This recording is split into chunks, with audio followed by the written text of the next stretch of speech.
Hello friends, आज मैं बना रही हूँ कुछ अलग तरीके की मिठाई, कुछ डिफरेंट लेकिन बहुत ही स्वादिष्ट।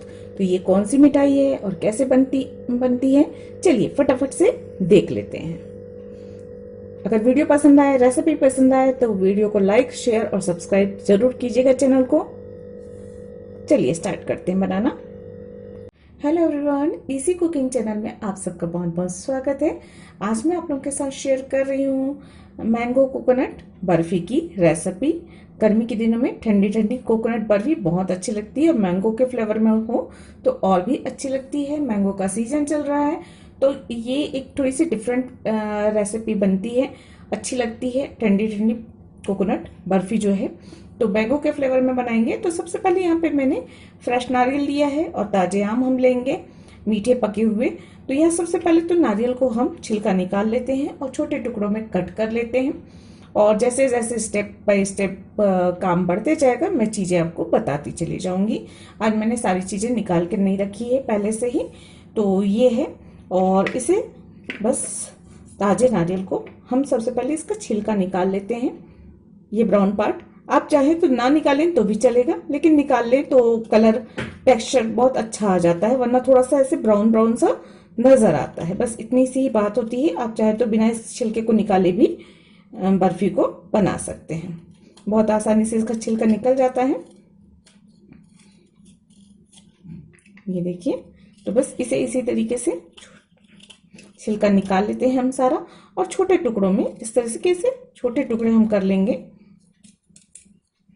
छोटे छोटे टुकड़े, ताकि इसे ग्राइंड करना आसान हो जाए। क्योंकि बड़े टुकड़े मिक्सी के जार में थोड़े से फंसते हैं, इसलिए हम छोटे टुकड़े कर लेंगे। तो चलिए मैं सबके छिलके निकाल लेती हूँ और जो है छोटे टुकड़ों में कट कर लेती हूँ। उसके बाद आपको आगे का प्रोसेस दिखाऊंगी। देखिए, सारे नारियल का छिलका निकालकर इस तरह से छोटे टुकड़ों में मैंने इसे कट कर लिया है। अब इसे हम मिक्सी के जार में डालकर थोड़ा सा दरदरा पीस लेंगे, बहुत चिकना नहीं पीसना है।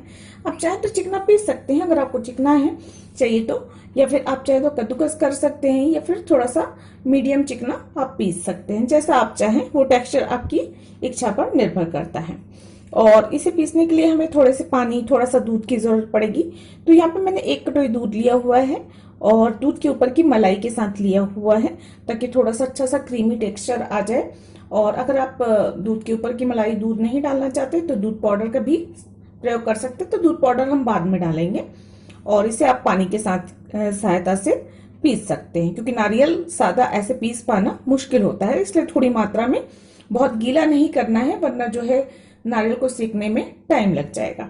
इसलिए जितना कम हो सके उतना दूध या फिर पानी की मात्रा डालकर इसे हमें पीस लेना है। तो एक मिक्सी का जार ले लेते हैं हम और इसमें ये सारा नारियल हम डाल देते हैं।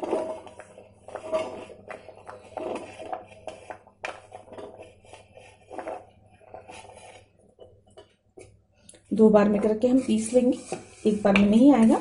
तो इसमें और इसमें थोड़ा थोड़ा दूध डालते हुए हम इसे पीस लेते हैं। तो देखिए, इस तरीके से हम इसे पीस लेंगे और मैं आपको इसे उठा कर दिखा रही हूँ। देखिए, बहुत गीला भी नहीं है ये, और थोड़ी थोड़ी मात्रा में हम दूध डालकर इस तरह से चिकना हम इसे पीस लेंगे। और अब इसे हम एक बर्तन इसमें निकाल लेते हैं। सीधा कढ़ाई में निकाल रही हूँ मैं, जिसमें हमें बनाना है। तो इसमें सीधा पलट लेते हैं। इसे पकाने की आवश्यकता होगी, तो इसी कढ़ाई में, जिस भी बर्तन में आपको करना है उसमें ही आप डायरेक्ट कर सकते हैं।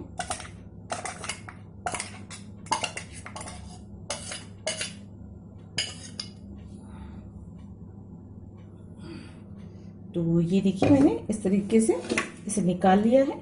और जो बाकी का बचा हुआ नारियल है उसे भी हम पीस लेते हैं।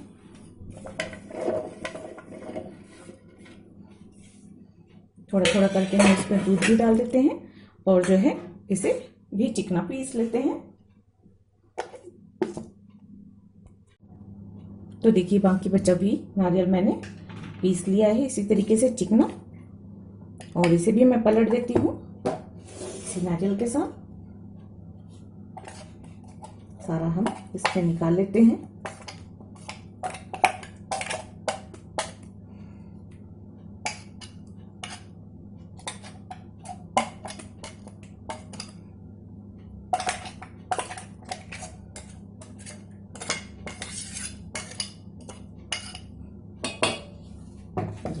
तो हमने ये सारा निकाल लिया है और इसके पीसने में पूरी 1 कटोरी जो है दूध लग गया है। अब दूध या पानी दोनों का इस्तेमाल कर सकते हैं या दोनों में से कुछ भी डाल सकते हैं। दूध से अच्छा सा फ्लेवर भी आ जाता है थोड़ा सा, नहीं तो आप जो है मावा का भी इस्तेमाल इसमें थोड़ा सा कर सकते हैं। तो चलिए इसे हम पकने के लिए चढ़ा देते हैं गैस पे। गैस ऑन कर दिया है और धीमी आंच पे मैंने इसे गैस पे चढ़ा दिया है। थोड़ा सा पानी पानी इसलिए दिख रहा होगा आप लोगों को क्योंकि मिक्सी के जार में थोड़ा सा बस 2-4 चम्मच पानी डालकर मैंने उसे भी जो उसमें लगा हुआ था वो भी मैं इसमें डाल चुकी हूँ, बस इसलिए थोड़ा सा गीला गीला नजर आ रहा है।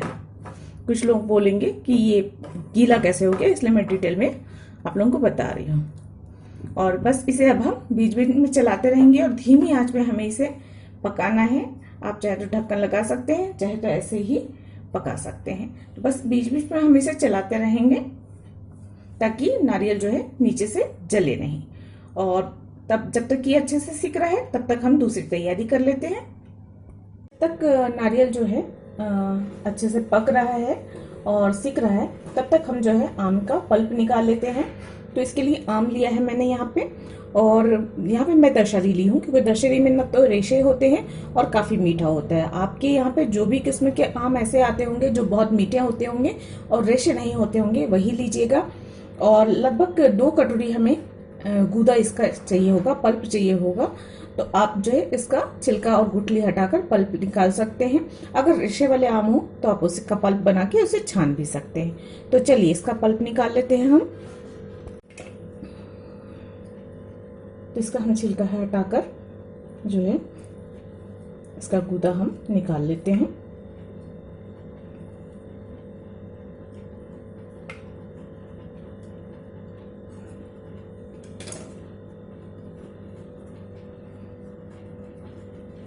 कुछ इस तरह से इसका हम सारा पल्प निकाल लेते हैं क्योंकि पके हुए आम हैं तो ज़्यादा हमें परेशानी नहीं होने वाली है और बहुत आसानी से इसका सारा पल्प निकल जाएगा।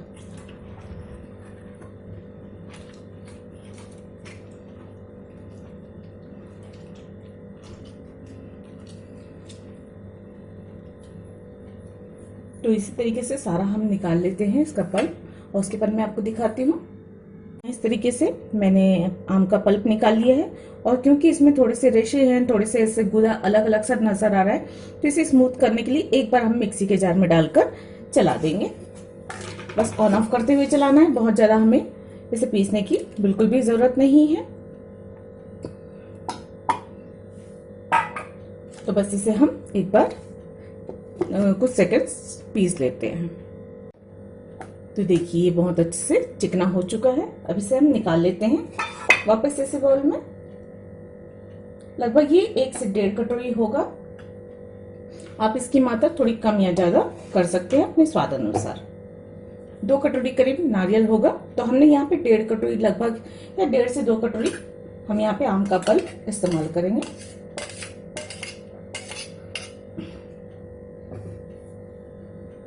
चलिए ये हमने निकाल लिया है और इसे हम साइड पे रख देते हैं और देख लेते हैं नारियल के क्या हाल है। तो देखिए नारियल जो है अच्छे से सूखा हो चुका है। नारियल में जो भी दूध था, गीलापन था, वो दूर हो चुका है और काफी अच्छा सा सूख चुका है। आप चाहे तो इसे थोड़ा और सेक सकते हैं, नहीं तो आप इतने में ही बना सकते हैं। तो यहाँ पे हम सबसे पहले नारियल को पूरा इकट्ठा कर लेते हैं। मैंने यहाँ पे 2 गीले नारियल इस्तेमाल किए थे। तो एक नारियल से लगभग 1 कटोरी जो है नारियल का चूरा बनता है, मतलब जब हम पीस लेते हैं तो 1 कटोरी बनता है। तो इस हिसाब से ये 2 कटोरी है। और अगर आप देखें तो इस तरह से आप अंदाजे से भी करेंगे तो आपको समझ में आएगा कि लगभग ये 2 कटोरी है। ये देखिए अगर हम इस तरह से कटोरी के शेप में इसे अच्छे से सेट कर दें तो ये लगभग 2 कटोरी आपको नजर आ रहा होगा। तो यहाँ पे इस हिसाब से हम यहाँ पे जो है 1 कटोरी शक्कर डाल देते हैं।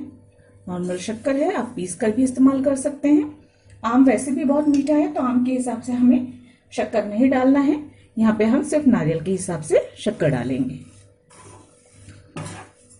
तो इसे अच्छे से हम मिक्स कर लेते हैं। नारियल शक्कर पिघलेगी और थोड़ा सा गीलापन और आएगा इसमें। तो ये जो है अच्छे से शक्कर के पिघल जाने तक हमें अब जो है बीच बीच में चलाते हुए इसे हमें चलाना है और सेकना है।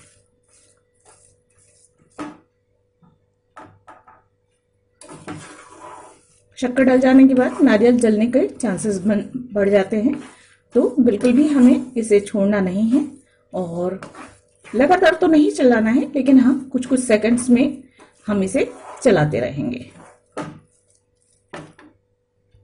देखिए शक्कर जो है काफी हद तक गाढ़ी हो चुकी है। यहाँ पे बस थोड़ा थोड़ा से ही गीलापन है। अब इसमें हम जो है आम का पल्प डाल देते हैं, हमने जो निकाल के रखा हुआ था।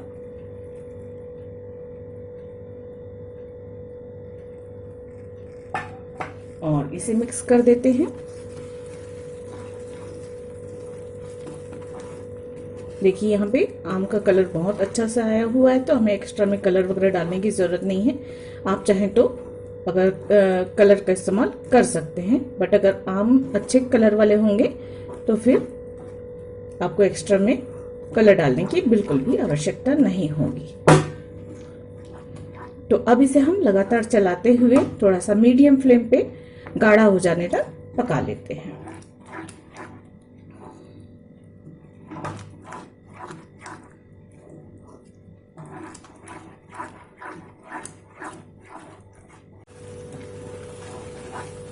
इसे खूब अच्छे से गाढ़ा हो जाने तक हम इसी तरह लगातार चलाते हुए पका लेंगे। देखिए सेकते सेकते ये काफी गाढ़ा हो चुका है। ये हलवे के जैसा बिल्कुल एकदम गाढ़ा हो चुका है और ये ठंडा होने पे अभी और गाढ़ा होगा। तो ये आसानी से समझ में आ रहा है कि ये सेट हो जाएगा बर्फी की तरह ठंडा होने पे।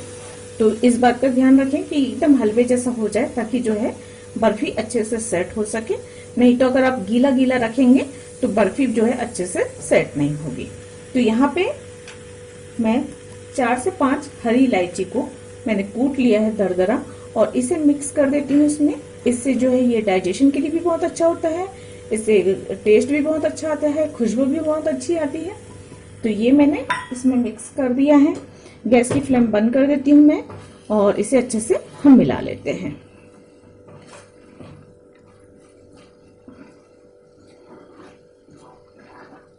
और इसे, क्योंकि गर्मी का दिन है, 5 मिनट जो है हम हल्का सा ठंडा हो जाने देते हैं।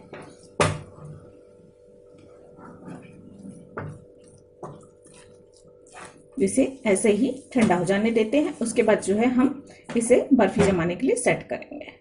कि काफी थोड़ा सा ठंडा हो चुका है, बहुत ज़्यादा ठंडा नहीं हुआ है, थोड़ा सा हीट हुआ है ये। आप चाहें तो इस स्टेज पे इसमें ड्राई फ्रूट वगैरह जो भी अपनी पसंद के हो वो डाल सकते हैं। मैं यहाँ पे नहीं डाल रही हूँ, और यहाँ सिर्फ मैं गार्निश के लिए ड्राई फ्रूट का प्रयोग कर रही हूँ। तो जैसा आप चाहें वैसा आप बना सकते हैं। अब इसे सेट करने के लिए मैंने यहाँ पे एक केक पॉट ही ले लिया है। आप कोई सा भी थाली या ट्रे ले सकते हैं, और इसमें मैंने लगा दिया है बेकिंग पेपर। अगर आपके पास बेकिंग पेपर ना हो तो आप जो है इसमें घी भी लगा सकते हैं, और घी लगाकर इसे सेट कर सकते हैं। बेकिंग पेपर से रिजल्ट बहुत अच्छा आता है, बहुत आसानी से अनमोल्ड हो जाता है, इसलिए जो है यहाँ पे मैं बेकिंग पेपर का प्रयोग कर रही हूँ। तो अब इसे हम सेट करने के लिए सीधे हम इसमें डाल देंगे। यहाँ पे मैं घी वगैरह कुछ भी नहीं लगा रही हूँ, और आवश्यकता भी नहीं पड़ने वाली है। बहुत अच्छे से ये सेट हो जाने वाला है। बड़ी अच्छी से इसमें से कोकोनट और मैंगो की खुशबू आ रही है, और ये बर्फी जो है बहुत ही शानदार लगती है। आप ज़रूर से इसे ट्राई कीजिएगा, और कैसी लगी कमेंट में ज़रूर बताइएगा।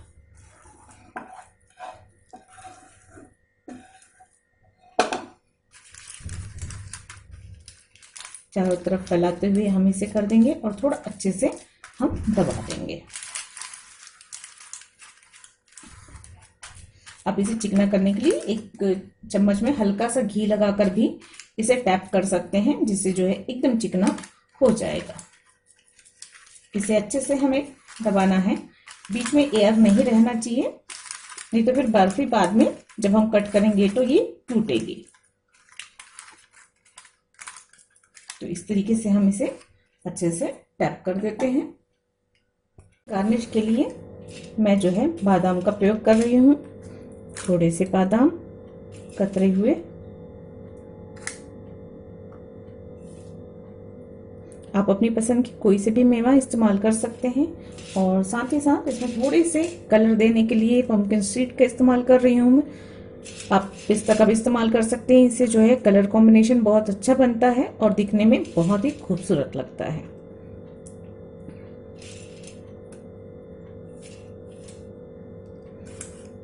इसमें ढेर सारा मेवा हम डाल देते हैं जो कि देखने में बहुत ही अच्छा लगने वाला है। तो थोड़ा सा हम इस तरह से दबा देते हैं ताकि जो है बर्फी में अच्छे से मेवे जो है चिपक जाएं। ऊपर ऊपर रहेंगे तो बाद में जो है खाते समय ये मेवे जो है नीचे गिर सकते हैं। तो जो है अच्छे से सेट हो जाए इसके लिए हम एक बार इसे थोड़ा सा और टैप कर देते हैं। ये देखिए, तो ये बनकर रेडी हो चुका है और बस इसे अब हम फ्रिज में सेट होने के लिए रख देते हैं। अच्छे से ठंडा हो जाए तो उतना हमें इसे रखना है और लगभग 2-3 घंटे लग सकते हैं इसे सेट होने में, अच्छे से ठंडा होने में, क्योंकि गर्मी के दिन है। और इसे अब उसके बाद जो है हम इसे कट कर लेंगे और कट करके सर्व करेंगे।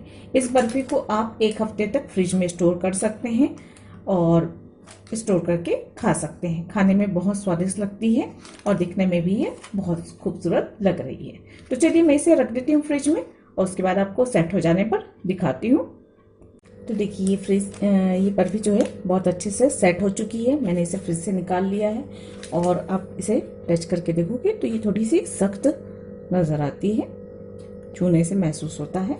तो बस इसे हम निकाल लेते हैं और देखिए बेकिंग पेपर लगाकर इसे सेट करने से फ़ायदा ये होता है कि मैं इसे पूरा का पूरा ऐसे ही इस तरीके से निकाल लेती हूँ। देखिए बहुत आसानी से निकल गई है, कुछ इस तरीके से। ये देखिए, और अब इसे हम कट कर लेते हैं। आप अपने मनपसंद आकार में इसे कट कर सकते हैं, जैसा भी चाहे वैसे। तो बस चाकू ले लीजिए और इसे जो है हम कट कर लेते हैं। सॉफ्ट है, बहुत ज़्यादा हार्ड नहीं है ये बर्फी और इसकी खुशबू बहुत अच्छी आ रही है अभी भी।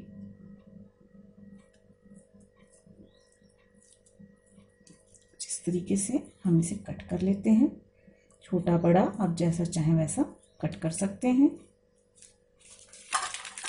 और इसके बाद इसे आप एक डिब्बे में डालकर रख लीजिए फ्रिज में और आसानी से ये 1 हफ्ते खराब नहीं होता है। वैसे खराब होने तक कोई बचता भी नहीं, क्योंकि 1 हफ्ते टिकता भी नहीं है। ये इतना टेस्टी है कि बहुत जल्दी खत्म हो जाने वाली ये बर्फी है। एक खाकर कोई रुकने वाला नहीं है, ये भी है। तो इसे हम निकाल लेते हैं प्लेट में। मैं इसे अब निकाल लेती हूँ प्लेट में, ये देखिए। और मैं आपको पास से दिखाती हूँ इसका टेक्सचर वगैरह। ना तो ये नीचे से चिपका है और ना ही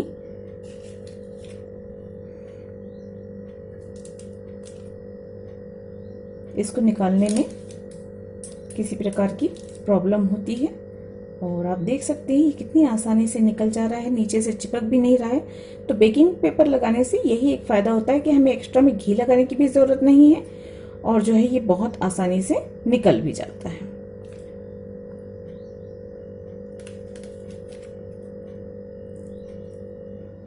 एकदम सॉफ्ट सॉफ्ट ठंडी ठंडी मैंगो बर्फी बनकर रेडी है।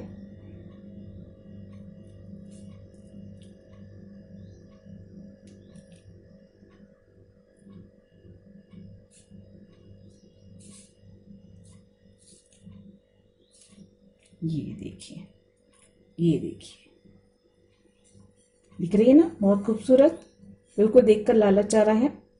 तो ये मैंगो बर्फी बनकर रेडी हो चुकी है। मैंगो कोकोनट बर्फी बनकर रेडी हो चुकी है। देखने में बहुत खूबसूरत लग रही है और खाने में उतनी ही मजेदार है।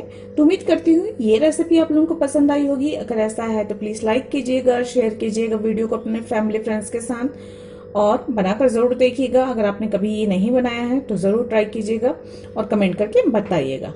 उम्मीद करती हूँ ये रेसिपी आप लोगों को पसंद आई होगी। तो मैं मिलती हूँ इसी तरीके की आसान सी रेसिपी के साथ अगले किसी वीडियो में। तब तक मेरे वीडियोस को देखने के लिए आप सबका बहुत बहुत धन्यवाद। तो ये रेसिपी मैंगो कोकोनट बर्फी की कंप्लीट होती है।